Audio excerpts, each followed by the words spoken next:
menyampaikan rencana untuk mendirikan 70.000 koperasi desa sebagai outlet untuk sembako, outlet untuk obat-obatan, outlet juga untuk klinik gitu ya. Dan beliau menyampaikan bahwa kalau dulu 1 miliar satu desa, nah sekarang satu desa itu bisa 7 miliar ya. Ada dana di 1 miliar dan MBG itu 6 miliar. Jadi betapa besar anggaran untuk desa sekarang. Salam sehat dan salam ketemu kembali teman-teman. Kita kali ini melihat daripada video yang ada berkembang pada saat rapat terbatas ataupun ratas daripada Prabowo dengan menteri-menterinya. Ya, ada di situ dia menyampaikan melalui wakil Menteri Dalam Negeri, dia menyampaikan bahwa Prabowo ataupun negara dalam hal ini akan memberikan ataupun membuat setiap desa itu ada koperasi dan akan memberikan dana tambahan kepada setiap desa dari tadinya 1 miliar menjadi 6 sampai 7 miliar. Wow, ini pastinya kepala-kepala desa ataupun pimpinan di desa itu udah sangat tertawa ini, udah sangat, pokoknya sangat menyenangkan, angin segar bagi mereka mendengarkan ini. Gini Pak ya, Bapak boleh boleh memberikan rencana seperti itu. Itu adalah bagus sih sebenarnya rencana itu. Tapi selama ini yang Bapak tahu apa tentang desa? Apakah ada khusus, misalnya penilaian khusus ataupun tim pemeriksaan khusus dana-dana desa selama ini sudah benar-benar dipakai atau dimanfaatkan untuk pembangunan desa itu sendiri, atau dana-dana itu dipakai untuk siapa, atau untuk kepentingan pribadi atau golongan daripada kepala desa? Itu harus Bapak tahu dulu. Jangan cuma hanya mengatakan mengucurkan dana. Enak sekali Bapak mengatakan mengucurkan dana, apalagi bukan tanggung-tanggung loh. Satu desa itu bukan lagi sedikit, bukan 1 miliar, 2 miliar, ini sampai 5 sampai 6 miliar. Sekarang permasalahannya siapa yang bertanggung jawab memberikan pertanggungjawaban di sana nanti? Apa hanya cuma dikucurkan begitu saja seperti yang terjadi tahun-tahun yang lalu, hanya main kucur tapi tidak ada pertanggungjawaban?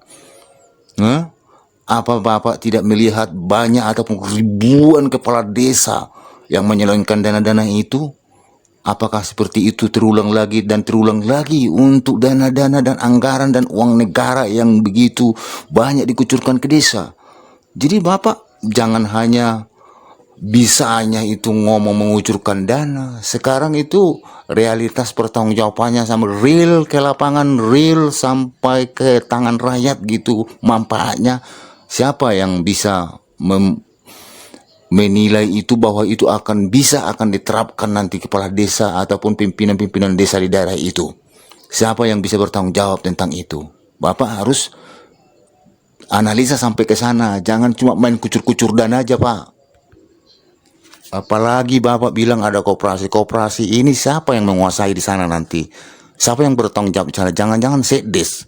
Karena dulu banyak seperti itu Pak, ada KUD, saya masih ingat tuh, KUD, Koperasi Unit Desa. Itu yang menguasai itu jadi sekdes Pak, jadi sekdes, jadi seolah-olah itu milik dia gitu loh. Sesuka-sukanya bikin harga, bukan lagi misalnya itu dari pemerintah. Jadi sekdes itu yang berkuasa di situ, dan harga-harga pun dia suka-suka buatnya. Jadi itu yang salah satu, itu sebenarnya program itu baik Pak, baik, sangat baik itu. Tapi itu manfaatnya itu untuk masyarakat desa itu apa betul-betul seperti yang diinginkan pemerintah pusat gitu loh. Jangan-jangan pemerintah pusat hanya kucurkan dana seperti itu, nanti keinginan daripada pemerintah tidak tercapai di desa-desa, atau dibiarkan aja seperti itu, hanya laporan-laporan atau minta laporan dari desa ataupun inspektur-inspektur yang memeriksa desa, hanya laporan begitu saja. Itu Bapak jangan terlalu dipercaya inspektorat itu Pak. Itu hanya memberikan laporan-laporan, kadang fiktif dibuatnya itu, karena dia dapat juga dari sebelah, dapat dari desa. Jadi dia hanya bikin fiktif-fiktif aja laporan itu. Jadi Bapak harus pikirkan sampai ke sana sebelum memberikan ataupun membuat rencana itu Pak ya. Harus betul-betul dibuat safety-nya dana-dana itu. Jangan sampai terulang. Ada lagi penyelewengan, ada lagi korupsi, ada lagi, aduh tak ngerti lah. Udah muak dan bosan kita sebenarnya melihat pemerintah ini. Walaupun pemerintah di pusat, walaupun di provinsi, di kabupaten, sama saja dengan di desa juga perilakunya. Kenapa? Karena di desa itu berani berbuat mereka karena melihat yang di pusat. Di pusat aja sembarangan saja dan itu dipakai gitu, korup sana korup sini, yang di desa pun jadi ikut-ikutan jadinya Pak. Jadi begitu Pak. Jadi harus Bapak hati-hati. Artinya membuat program itu bagaimana ini program ini sebenarnya supaya real dan bisa misalnya minimal 90% terlaksana, bisa dinikmati oleh desa itu sendiri gitu loh Pak. Nah, kemudian Presiden juga menyatakan bahwa kita harus memotong rantai kemiskinan ya, dengan mendirikan sekolah, menyekolahkan orang-orang yang tidak mampu di sekolah-sekolah yang terbaik tadi.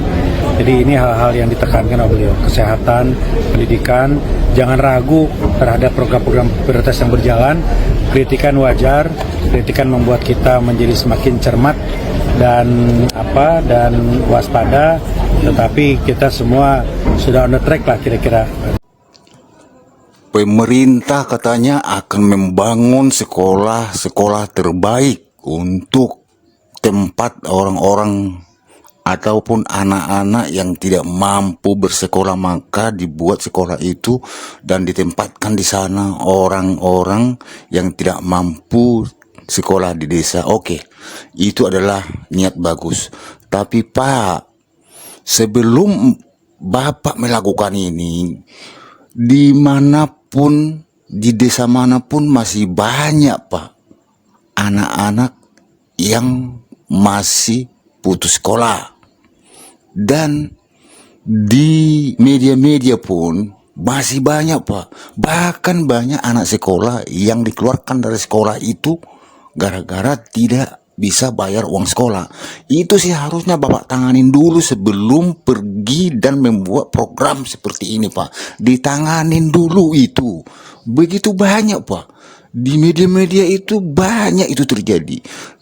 Anak sekolah yang tidak mampu membayar uang sekolahnya, gurunya mengeluarkan.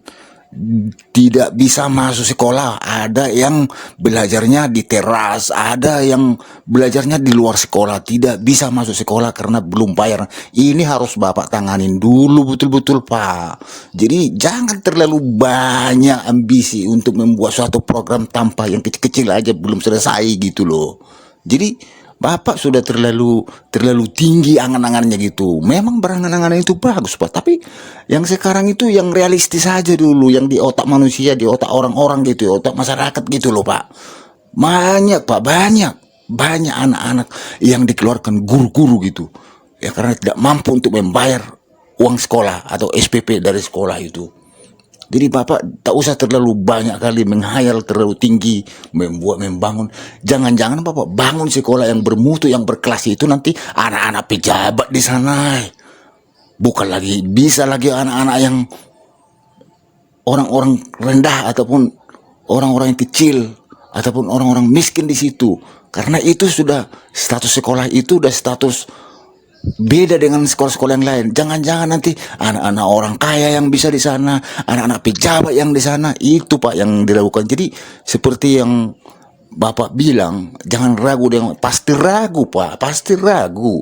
Sebelum korupsi dituntaskan di Indonesia ini, apapun itu program Bapak mesti meragukan, pasti meragukan. Tapi kalau Bapak melakukan terhadap setiap koruptor, terhadap semua pelaku-pelaku pidana koruptor itu, hukumannya di atas 30 sampai 40 sampai 50 tahun dan hartanya disita, mungkin optimistis daripada pemikiran dan semua masyarakat akan bisa tertuju dengan program-program Bapak ini, bahwa ini akan sukses dilakukan. Begitu Pak, sebelum Bapak membiarkan koruptor berkeliaran, pokoknya kesana kemari mereka bisa masih bebas, masyarakat tidak akan percaya dengan program-program Pak